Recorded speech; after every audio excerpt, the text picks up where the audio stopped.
Selamat pagi semuanya. Selamat pagi, Pak. Bagaimana kabarnya hari ini? Apakah sehat semua? Lagi agak ikut berduka ini Pak. Kemarin baru dapat kabar kalau Pak Tejo yang punya penyakit kanker itu meninggal saat menjalani perawatan di rumah sakit.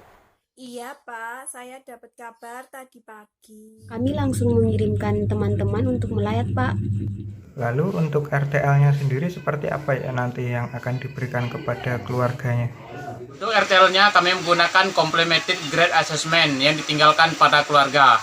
Ya Pak, supaya bisa mengetahui tingkat penerimaan atau penolakan keluarga terhadap kematian orang yang disayangi. Dan juga nanti kan bisa mengatasi masalah perawatan yang mungkin timbul. Oke, baik kalau seperti itu segera dijadwalkan saja, segera dikonfirmasikan kepada pihak-pihak yang akan berangkat ke sana nanti supaya lebih lancar acaranya. Baik, Pak. Kami jadwalkan 1 bulan dari hari ini ya. Untuk perawat yang diberangkatkan itu ada perawat Afiah, perawat Aris, dan perawat Mila. Karena kebetulan bulan depan mereka yang bertugas di Desa Margo Makmur. Kemudian untuk Mbak Vira segera buatkan jadwal untuk mereka ya Mbak. Baik, akan saya jadwalkan sekaligus akan saya siapkan keperluan yang digunakan untuk ke Desa Margosari. Ibu minta tolong dong sayurannya dibawa ke sini ya. Baik, Bu. Ini Bu.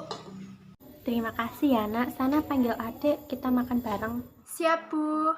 Dek, adik, doyok, makan dulu, gamenya nanti lagi. Baik, Bu. Kak, nggak kerasa ya, ternyata hari ini genap sebulan ayah ninggalin kita. Iya Bu, sudah sebulan. Tapi Inah merasa ayah masih sama kita Bu. Iya Bu, adik juga masih sering mimpi ayah. Sudahlah nak, mungkin itu sudah takdir dari yang maha kuasa. Nah sekarang tinggal tugas kita sebagai keluarga harus selalu mendoakan ayah. Semoga ayah ditempatkan di tempat yang paling indah di sisi Allah.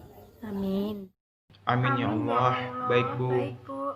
Oh iya, tadi ada Bu Ete kesini. Nah katanya besok jam 8 ada kunjungan dari perawat yang selama ini merawat ayah. Nah jadi kalian jangan keluar rumah ya. Perawatnya mau ngapain Bu? Ibu juga belum tahu deh, besok kita tunggu aja ya. Oke deh Bu.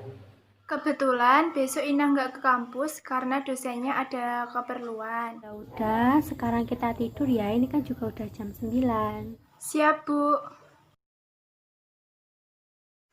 Bu, ini sudah jam 8, kok perawatnya belum datang ya? Mungkin masih di perjalanan, Kak. Wah, itu Mbak perawatnya udah datang. Sana, Dek.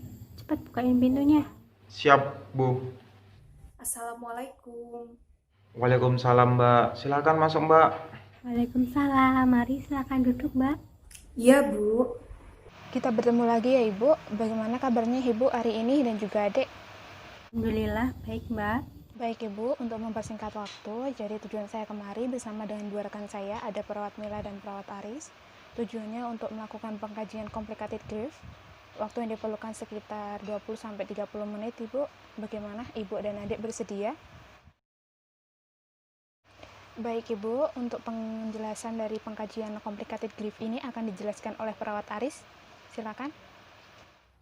Complicated grief assessment adalah suatu pengkajian untuk menilai seberapa rumit atau bagaimana kondisi berduka keluarga yang sedang mengalami kehilangan, entah itu kehilangan pekerjaan, benda, ataupun orang yang disayangi. Baik Ibu, untuk tanda dan gejalanya, yaitu keluarga ataupun orang tersebut dapat mengungkapkan rasa kehilangan, menangis, gangguan tidur, kehilangan nafsu makan, sulit konsentrasi, bahkan ada yang berduka sangat panjang dengan memungkiri kenyataan yang harusnya dia terima dalam waktu yang lama. Lalu pengukurannya menggunakan apa Mbak? Untuk pengukurannya menggunakan nama yang sama dengan nama pemeriksaannya, yaitu Complicated Grief Assessment. Lalu yang dikaji siapa saja Mbak? Oke, jadi di sini yang dikaji adalah semua orang yang merasa kehilangan ataupun berduka karena suatu peristiwa tertentu. Seperti itu, Dek. Baik, apakah ada yang ditanyakan lagi? Tidak, Mas, Mbak. Baik, kalau tidak ada yang ditanyakan, kita mulai pengkajiannya ya. Nanti pengkajiannya dilakukan kepada setiap anggota keluarga, jadi nanti akan kami bagi tugas masing-masing. Silakan nanti perawat Aris dengan Ibu, kemudian perawat Mila dengan Doyo, dan saya dengan Mbak Ina. Baik Bu, kita mulai ya. Jadi, dalam pengkajian ini akan dibagi menjadi beberapa kriteria, yaitu kriteria A, B, dan C. Baik, Mas. Baik Bu, untuk yang pertama di kriteria A, mungkin bisa diceritakan seberapa sering Ibu merindukan atau merasa ingin bertemu dengan almarhum suami. Kalau akhir-akhir ini jarang sih, Mas. Mungkin seminggu cuma beberapa kali. Kira-kira berapa kali, Bu? Ya 2-4 kali lah dalam seminggu. Dengan perasaan seperti itu, apakah sampai mengganggu pekerjaan atau aktivitas setiap harinya, Bu? Ya Mas, kadang tuh kalau lagi nyuci suka keinget sama almarhum, jadi tugasnya nggak selesai-selesai. Oh, begitu ya, Bu. Lalu kalau sudah seperti itu, apa yang Ibu lakukan? Kalau sudah seperti itu, Ibu cuma bisa mendoakan semoga almarhum ditempatkan di sisi Allah Subhanahu wa Ta'ala. Mas Doyo bisa ceritakan sudah sejauh mana Mas Doyo menerima kepergian ayah? Jujur masih sulit sih Mbak, karena ayah yang paling dekat sama saya, dan ketika saya ada apa-apa ya selalu ceritanya sama ayah. Oh begitu ya Mas. Lalu dalam waktu sebulan ini Mas Doyo mengalami kesulitan untuk mempercayai orang lain atau tidak untuk menceritakan kesedihan yang Mas Doyo rasakan? Kalau untuk mempercayai orang lain sangat sulit sih Mbak. Ya karena kan nggak keluarga. Tapi kalau sama keluarga sendiri, intra yang sama keluarga sendiri ya menurut saya tuh lumayan agak enak sih Mbak. Apalagi kalau misalnya gini, salah satu dari kami itu menceritakan masalahnya gitu loh, jadi sangat enak gitu. Dalam sebulan ini sejauh mana Mas Doyo merasakan sesak dan pahitnya ditinggal oleh seorang ayah?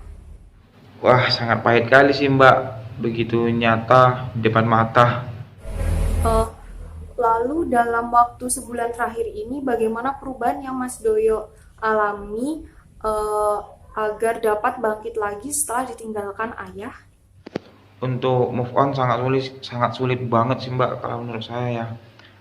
Apalagi ada impian ayah yang belum terwujud, ya saya usahakan akan saya wujudkan impian ayah. Oleh karena itu saya masih terus berjuang Mbak. Mbak Indah, saya tanya, dalam sebulan ini seberapa sering Mbak Ina merasa hampa ataupun kesulitan dalam menjalin hubungan dengan orang lain? Ya, kalau hampa pasti terasa Mbak, apalagi ayah sosok yang ceria, dia selalu mencairkan suasana rumah. Lalu, dalam sebulan ini sejauh mana Mbak Ina merasa kosong dan tidak berarti tanpa kehadiran sosok ayah? Ada rasa kosong yang jelas terasa Mbak. Kalau merasa tanpa tujuan sih enggak ya Mbak. Soalnya saya juga masih punya impian yang harus terwujud. Jadi saya harus tetap berjuang untuk mencapai impian itu. Hanya saja saya kehilangan sedikit semangat untuk berjuang. Apakah kesedihan yang dirasakan saat ini berpengaruh pada kehidupan sosial, pekerjaan, atau di bidang lainnya? Iya, kadang-kadang saya merasa seperti itu, Mas. Baik, pengkajiannya sudah selesai kami lakukan. Kami mengucapkan terima kasih karena telah bersedia menjawab pertanyaan yang kami ajukan dengan jujur dan apa adanya, sehingga kami mendapatkan hasil yang baik. Baik, dari pengkajian yang telah kami lakukan, kami mendapatkan hasil bahwa terdapat 2 dari 4 kriteria yang terpenuhi. Kriteria yang terpenuhi adalah kriteria A, yaitu keluarga merasakan adanya beban yang dirasakan dan dapat mengganggu aktivitas sehari-hari. Yang kedua adalah kriteria yang menyatakan bahwa rasa kehilangan yang dirasakan dapat mengganggu pekerjaan, fungsi sosial, dan aktivitas lainnya. Baik, untuk pengkajiannya sudah selesai. Sebelumnya ada yang tanyakan? Lalu apa yang harus kami lakukan, Mbak? Untuk saat ini, keluarga dapat memberikan dukungan satu sama lain untuk saling menguatkan. Dan dari data yang kami peroleh, kami akan segera melakukan perencanaan program yang dapat keluarga lakukan sehingga keluarga dapat melakukan aktivitasnya kembali. Baik Mbak, kami itu kedatangannya lagi ya. Siap Bu, kami pasti akan segera kembali untuk memberikan perawatan. Apakah ada lagi yang ingin ditanyakan? Tidak, Mas, Mbak. Tidak ada yang ingin ditanyakan lagi. Kami mohon undur diri. Kurang lebihnya mohon maaf. Wassalamualaikum warahmatullahi wabarakatuh. Waalaikumsalam warahmatullahi wabarakatuh.